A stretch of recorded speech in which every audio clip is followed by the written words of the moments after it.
2014 ICAST, we're rolling on here, taking a stop by the Livingston Lures booth here with our FLW Angler of the Year, Andy Morgan.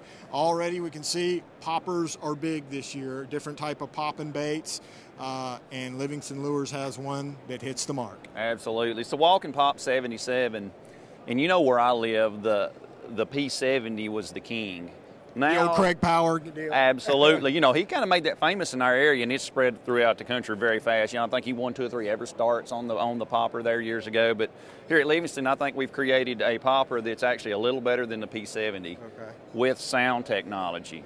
Well, and you know, and a lot of people do know, or if you don't, I'm fixing to tell you, the effective deal with the old P70 was its castability. You're putting that places that you shouldn't have a treble hook bait. You're putting it back in shade bands, under docks, under overhanging limbs, and you're putting it in a small strike zone. So what you want that bait to do, you want to be able to get it in there, you want to be able to pop that bait as many times as you can pop it and keep it in that shade band, keep it around that cedar tree up under that dock.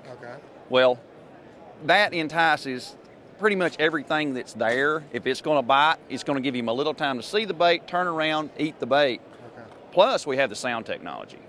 So we've really been playing around with that. You make a great cast, you pop your bait a few times, which this thing will sit in one spot and pop like it's supposed to, plus the sound technology. Like when it's just sitting still, it's still making some kind Absolutely. of noise. You can throw it in there, and you know, and I'm sure, I mean, it's not going to catch every fish in the lake just because it has sound technology, but if it catches you 5 more a day, 3 more a day, 1 more fish a day, throw it in there, as soon as it hits the water, pop it one time, let it set, it's pulsating. Even when it's sitting still, you don't have to work it. No, you don't touch it. And it's making some noise. In the strike zone. That's the most important thing. It's popped, sound technology, in the strike zone. I mean, why wouldn't this be king? Tell me about your line. I'm assuming some mono on this. Yeah, I like to throw it like on at least a 17-pound mono and a pretty short rod, like a 6-foot rod. Fairly limber tip, probably a medium action, just to make those short. I mean, you're making short casts. You're not bombing it like you do a typical topwater. So you're making short casts. You want the mono to keep the bait, you know, floating, of course. You don't want your line to sink like fluorocarbon would. And some people use braid. I'm not a big braid fan on a treble hook bait. I still kind of old school, the mono guy.